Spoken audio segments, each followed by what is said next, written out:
새누리상교회가 7년이라는 시간을 보냈습니다. 저도 40대 초반에 시작했는데 벌써 40대 완전 후반이 돼버렸어요. 오늘 아침에 아내하고 엘리베이터를 타고 내려오면서 거울을 봤는데 아내가 흰머리가 너무 많이 났다고 얘기하더라고요.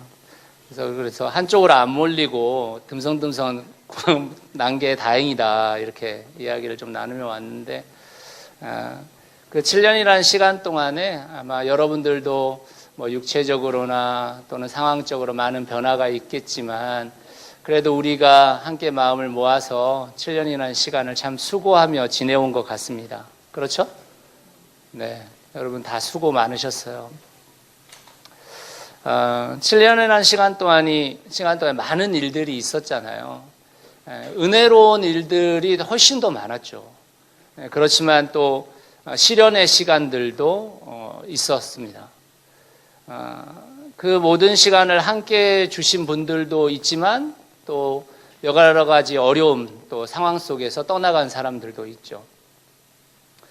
저는 그 중에서 이번 한 주를 생각하면서 관계의 어려움 때문에 떠나간 분들이 좀 많이 더 기억이 났어요. 사람들은 이런 생각을 할 때가 있어요. 교회에서 관계의 어려움이 생기면 예수 믿는 사람이 어떻게 그럴 수가 있냐, 이렇게 이야기하는 사람들이 있어요. 아니, 교회가 어떻게 그렇게 이렇게 얘기를 하는 사람들이 있죠. 그럴 수 있죠, 여러분. 교회에서 관계가 어려워지는 거, 그럴 수 있죠. 당연히 그럴 수 있는 거잖아요. 안 그럴 수가 어떻게 있습니까? 사람과 사람이 모여 살고 또 함께 어떤 일들을 도모하면서 관계의 어려움들 얼마든지 있을 수 있죠. 예수님도 이 땅을 살아가시면서 관계의 어려움을 겪으셨잖아요. 그죠? 제자들하고 관계의 어려움을 계속 겪으셨고, 가룟 유다와는 뭐 정말 너무 큰 관계의 어려움을 겪으신 거잖아요. 저는 그런 상황들을 보면서 관계의 어려움이 없을 수는 없고, 관계의 어려움이 있다면 그 관계의 어려움을 통해서 도대체 우리가 뭘 창출해낼 수 있을까를 생각해 보는 게 되게 중요하다고 생각해요.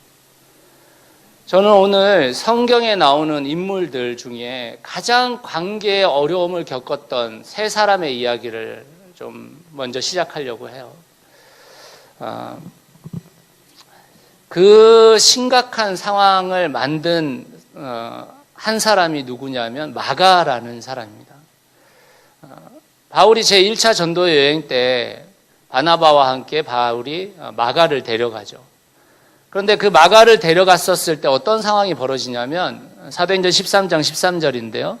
같이 한번 읽어봅시다. 시작. 바울과 그 일행은 바부에서 배를 타고 밤빌리아에 있는 버가로 건너갔다. 그런데 요한은 그들과 헤어져서 예루살렘으로 돌아갔다. 여기서 말하는 요한이 마가 요한이니까 마가거든요. 마가. 그러니까 마가가 예루살렘으로 돌아가 버렸어요. 마가가 함께 선교를 떠났다가 혼자 돌아간 거예요. 왜 이런 일이 벌어졌을까를 생각해 보면 오늘 본문 중에 15장 38절에 이런 말씀이 있습니다. 같이 한번 읽어봅시다. 시작. 그러나 바울은 밤빌리아에서 자기들을 버리고 함께 일하러 가지 않는 그 사람을 데리고 가는 것을 좋게 여기지 않았다. 2차 전도 여행 때 바나바가 마가를 다시 같이 가자, 데리고 가자 했을 때 바울이 반대를 해요. 그때 바울이 뭐라고 얘기하냐면 자기들을 버리고 함께 일하러 가지 않은 그 사람을 데리고 가는 거 좋지 않다. 그게 마가거든요. 마가. 1차 전도행이 끝나고 2차 전도행이 다시 시작할 때까지 마가의 관계가 개선되지 않았어요. 지금 바울이. 마가가 왜 돌아갔을까를 좀 생각해 보면 마가는 굉장히 부유한 집의 자녀였죠. 우리가 여러분 아시는 마가의 다락방이 그 마가잖아요. 마가. 소위 다락방이 120명 들어갈 수 있는, 그 숫자가 상징적 숫자일 수도 있지만 어쨌든 다락방에 120명이 들어가면 도대체 그 집이 얼마만한 거예요? 부잣집 아들이었어요. 물론 마가의 집이 아니죠. 그 원래 마리아의 집인데 마가가 아들이잖아요. 근데 여러분 우리가 생각해 보면 그 부잣집 아들이 이제 성인식을 곧 끝내고 청년으로서 선교여행을 따라갔는데 이런 생각이 좀 들었을 것 같아요. 유추예요. 유추. 와, 세계를 여행하다니. 야, 젊어서 세계를 여행하다니. 이런 생각이 들죠. 우리 여기 계신 분들도 젊어서 세계를 여행하는 게 꿈이시잖아요. 그렇죠? 저도 대학교 1학년 때 평생 모았던, 제가 초등학교 1학년 때부터 모았던 그 국민학교 통장, 그 통장 돈 다 털어가지고 220만 원 만들어서 유럽 여행 갔거든요. 대학교 1학년 여름방학 때. 그랬을 것 같아요. 제가 생각할 때. 근데 여러분 잘 생각해 보시면 그 고대 사회에서 배를 타고 몇십 일을 갔는데 또 자기가 생각하는 여행이 아니야. 가가지고 선교의 일들을 해야 돼요. 근데 일하기가 싫어서 갔대잖아요. 그죠? 마가가 그랬다라는 것입니다. 마가가. 그게 바울은 용납이 안 된 거예요. 용납이.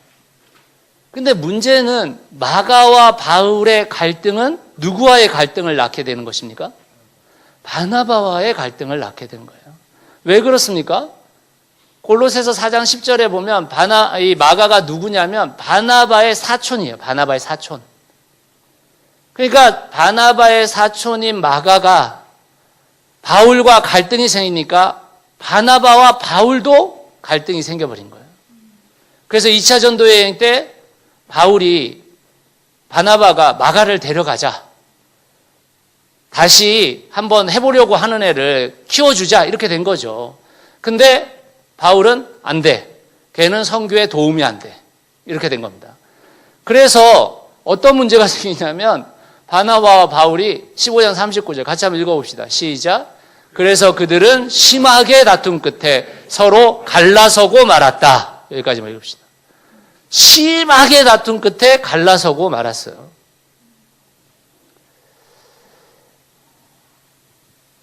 여러분 이 바나바와 바울의 관계가 어떤 관계예요? 바울이 회심했었을 때 아무도 안 믿어줄 때 바나바가 믿어줬잖아요. 바울을 예루살렘 교회에 소개한 사람이 바나바입니다. 안디옥 교회에 청빙한 사람이 바나바예요. 바울을. 근데 그 돈독한 사이가 관계가 깨져버렸어요. 그렇지만 그 관계의 깨짐은 요즘 우리들처럼 평생 얼굴 안 보고 사는 사이가 되지 않았다라는 거예요. 문제예요. 바울과 마가의 관계가 어떻게 호전되었을까 유추할 수 있는 말씀이 아까 골로새서 4장 10절에 보면 골로새 교회에 마가를 추천해요. 바울이. 뿐만 아니라 디모데후서 4장 11절 말씀 이거 전에 디모데후서 4장 11절 말씀 같이 한번 읽어봅시다. 시작. 누가만 나와 함께 있습니다. 그대가 올 때에 마가를 데리고 오십시오. 그 사람은 나의 일에 요긴한 사람입니다. 여러분 지금 바울이 로마에 가택연금을 당하고 있었을 때 누구를 부탁하냐면 마가를 좀 데려와 달라고 부탁하고 있는 거예요. 지금 마가를 좀 데려와 달라. 그 사람이 나의 일에 요긴한 사람이다. 이 나의 일이 뭐예요? 복음 전도인 거예요. 복음 전도에 요긴한 사람이라는 거예요. 지금 마가가. 관계가 호전됐죠. 관계가. 마가는 어떤 사람이 된 것이냐? 베드로전서 5장 13절 말씀 같이 한번 읽어볼까요? 시작. 여러분과 함께 택하심을 받은 바빌론에 있는 자매 교회와 나의 아들 마가가 여러분에게 문안합니다. 베드로가 마가를 뭐라고 표현해요? 나의 아들이라고 표현하고 있는 겁니다. 여러분 사복음서가 있잖아요. 마태, 마가, 누가, 요한복음. 근데 여러분 복음서가 이것만 있는 게 아니고 복음서가 엄청 많습니다. 근데 정경화된 복음서가 4개잖아요. 근데 이 복음서가 정경화될 때 정경화될 수 있는 이유라는 것을 얘기할 때 기준점이 하나가 뭐냐면 사도성이에요. 다시 말하면 예수님의 제자 사도가 썼는가 안 썼는가예요. 자, 그럼 한번 따져봅시다. 마태는 예수님의 제자입니까? 아닙니까? 제자죠. 마가는요? 제자 아니잖아요. 누가는요? 제자 아니잖아요. 요한은 제자죠. 그럼 마가복음과 누가복음은 도대체 어떻게 여기 안에 들어온 겁니까? 마가복음은 베드로라고 생각하는 거예요. 베드로가 한 이야기와 베드로가 전한 것들이 마가를 통해서 전달됐다고 보는 거예요. 누가는 바울의 이야기가 전달됐다고 보는 겁니다. 그래서 거기 사복음서에 들어가 있는 거거든요. 그만큼 마가라는 존재가 하나님 앞에 바울의 동력자가 될 만큼 성장했다라는 거예요.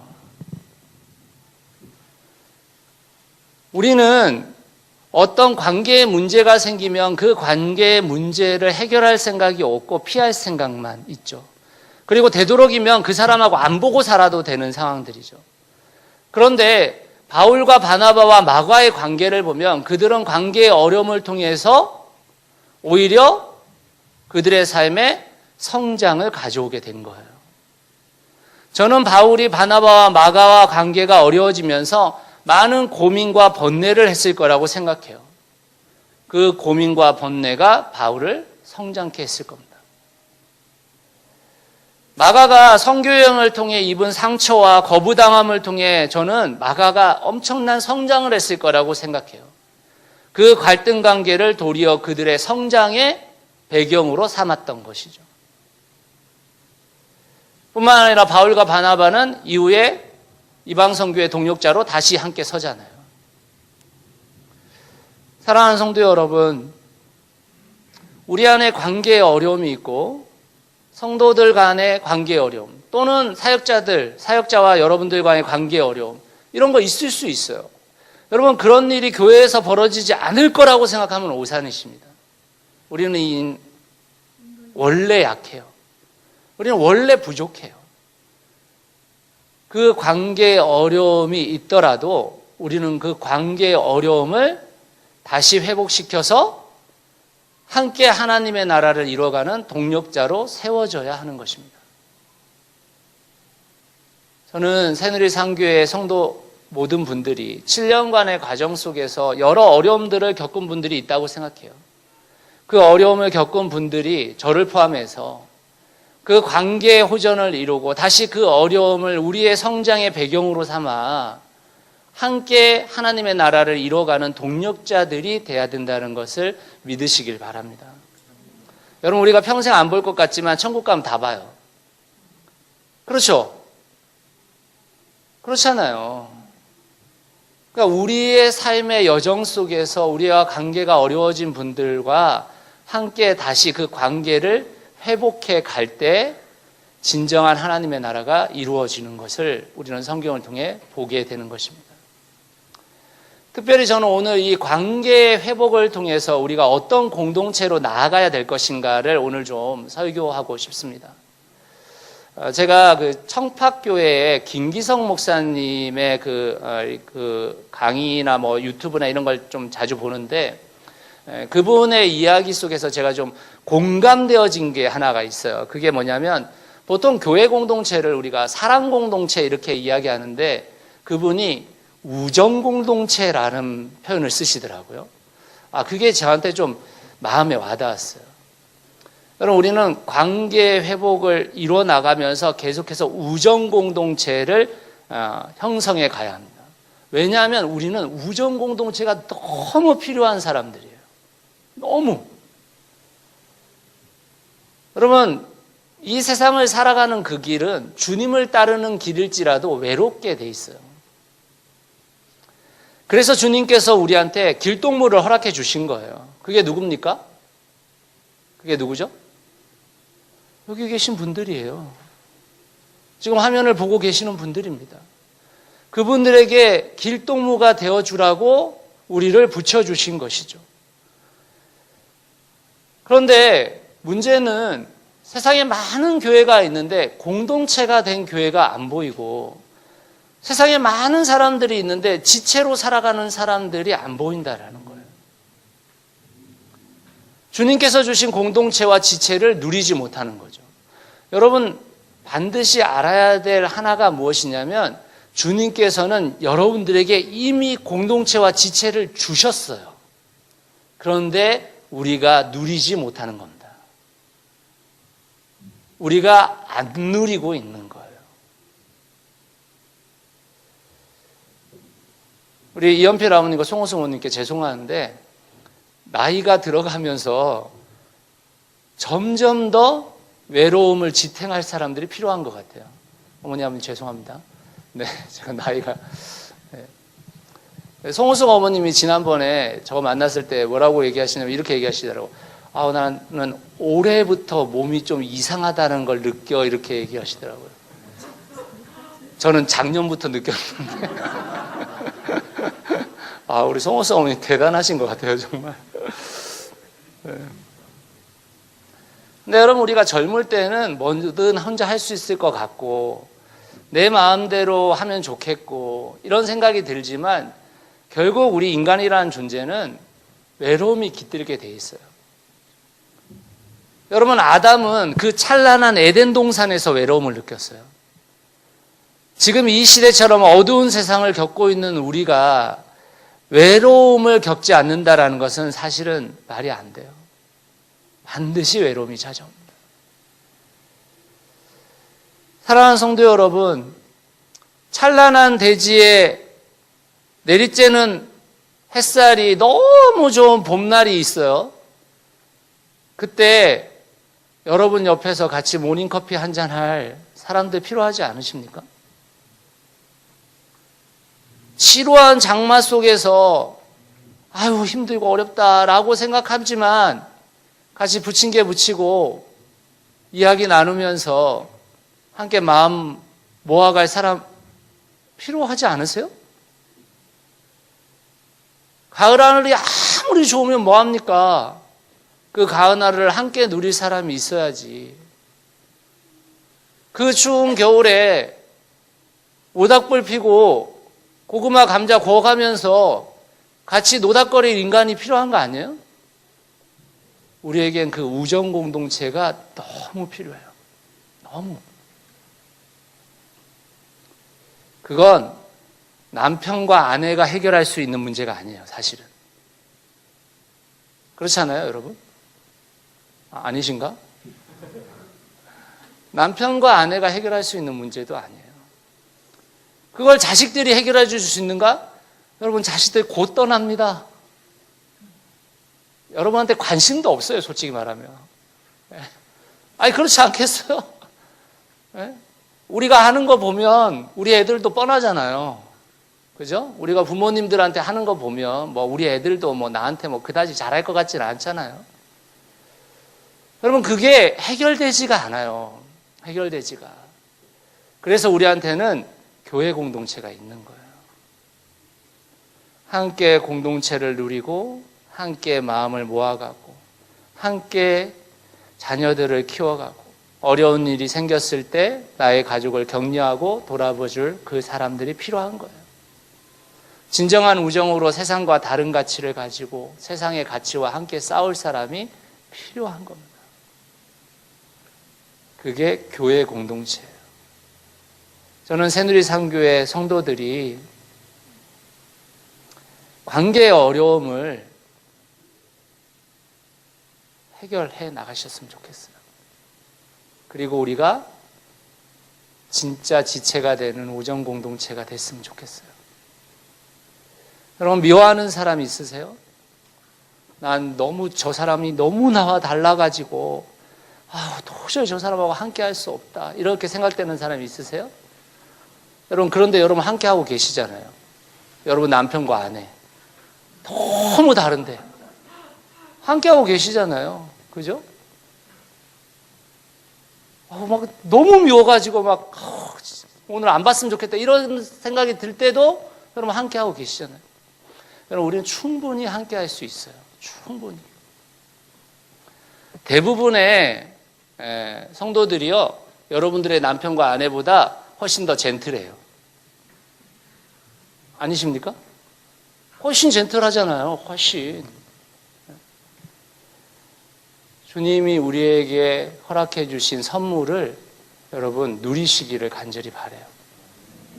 우정 공동체를 새누리상교회가 정말 이뤄가셨으면 좋겠어요. 두 번째로 우리의 관계가 해결되어지고 우정 공동체가 됐을 때 우리에게 필요한 게 무엇인가? 의미 공동체예요. 의미 공동체. 여러분, 우리가 함께 관계 회복을 이루어야 하는 이유 중에 하나가 뭐냐면 의미 공동체가 필요하기 때문이에요. 우리는 자신의 인생을 굉장히 치열하게 살고 있잖아요. 그리고 정말 가족을 위해 최선을 다하고 계신 여러분들, 그게 우리일지라도 우리에게는 인생을 다시 생각해 보게 되는 날이 와요. 그때 나는 인생을 잘 살아온 것인가 라는 질문을 던지게 될 겁니다. 자녀들이 우리 곁을 떠나가고 가족들이 우리 곁을 하나둘 떠나가게 될 때 후회가 밀려올 거예요. 그때 우리 가족들이 더 의미 있는 삶을 살 수 있었다면 좋겠다는 생각을 하게 될 겁니다. 여러분, 우리가 어떻게 함께 할 수 있는가? 분명한 의미를 찾아야 돼요. 분명한 의미를. 그래야 함께 할 수 있어요.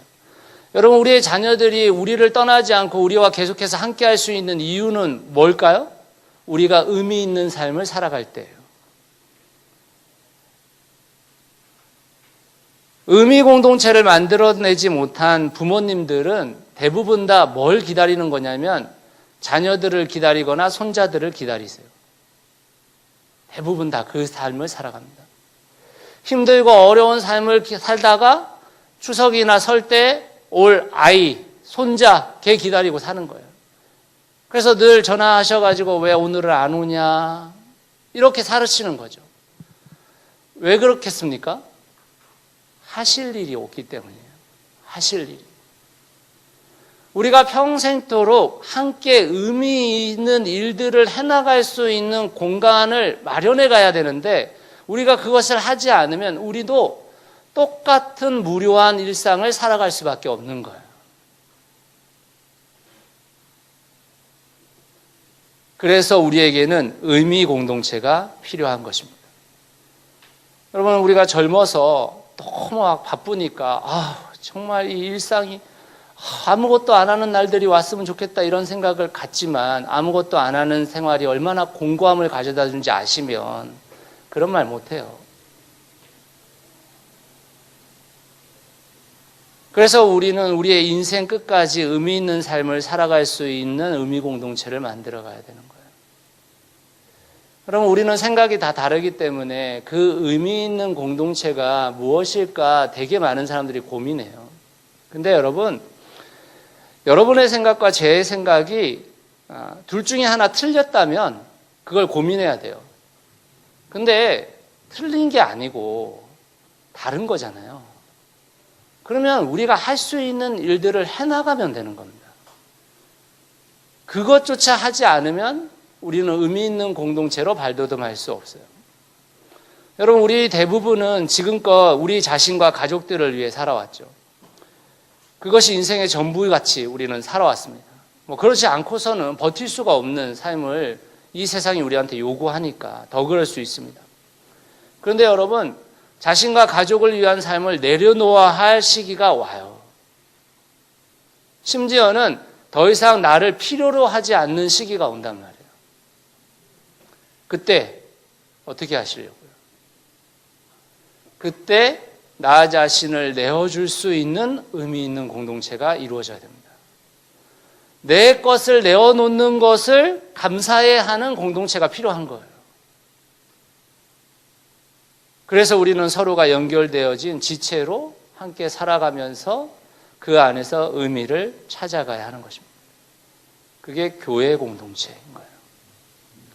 교회 공동체는 의미 공동체가 돼야 돼요. 그래서 여러분, 우리는 관계의 늪에서 빠져나와야 돼요. 관계의 늪에 빠지게 되면 의미를 찾아낼 수가 없어요. 의미를. 나와 너와의 관계에 맨날 집중해서 사는 거죠. 그러면 여러분, 하나님께서 말씀하시는 의미 있는 삶, 하나님의 나라를 이루는 삶, 이 삶을 살기가 너무 어려워지거든요. 관계에서 빨리 빠져나오세요. 그 관계 빨리 해결하세요. 그 관계 여러분들이 엎드리세요. 여러분들이 먼저 사과하세요. 여러분들이 먼저 찾아가세요. 그것이 어떤 관계든 그 관계의 늪에서 빠져나오셔야 됩니다. 만약에 여러분 바울과 바나바와 마가가 관계의 늪에 빠져가지고 서로 안 보는 사이로 맨날 부딪힐 때마다 서로 외면하고 살았다고 생각해 보세요. 하나님의 나라를 이루는 그 사명들이 감당되어졌을까요? 아니요. 그렇지 않을 겁니다. 바나바와 마가와 바울이 그 관계의 늪에서 빠져나올 수 있었던 가장 키포인트는 뭐냐면 주님 때문에 그런 거예요. 주님 때문에.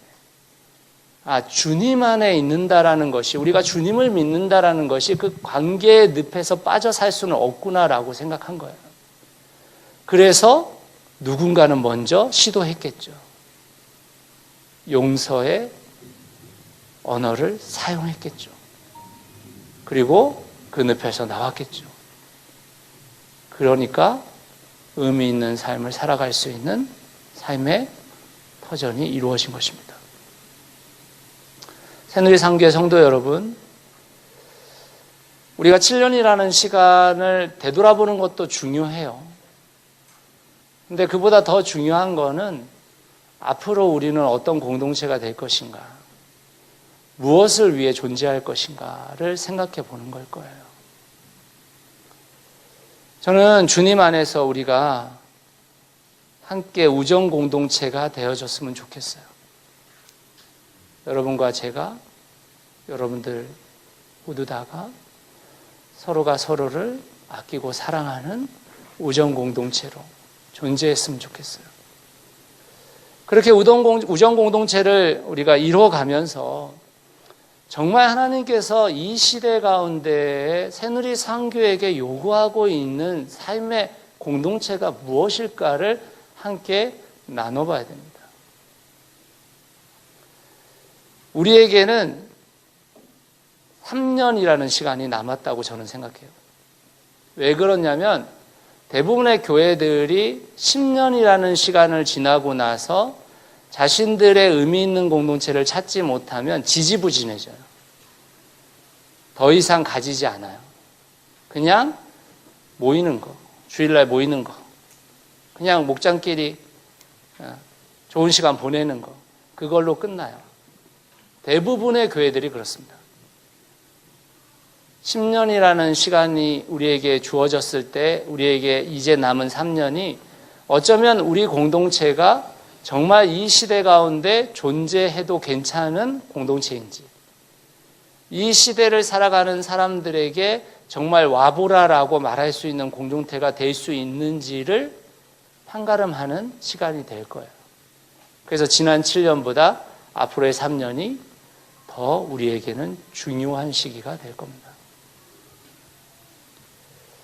오늘 말씀의 결론을 좀 내리면서 한 재단을 좀 소개하려고 해요. 열매 나눔 재단이라는 재단입니다.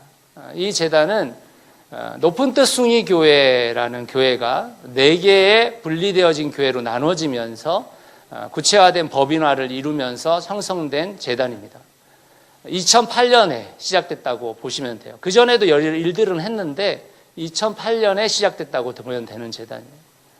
근데 이 재단이 하는 일이 뭐냐면 이 땅에 소외된 사람들이 자립할 수 있도록 돕는 역할을 해요. 그 소외된 사람들이 탈북자이기도 하고 외국인 노동자이기도 하고 이주민이기도 하고 뭐 가난한 사람이기도 하고 그다음에 뭐 미혼모들이기도 하고 여러 사람들, 그런 좀 소외된 사람들이 자립해서 나갈 수 있도록 돕는 역할을 하는 재단이에요.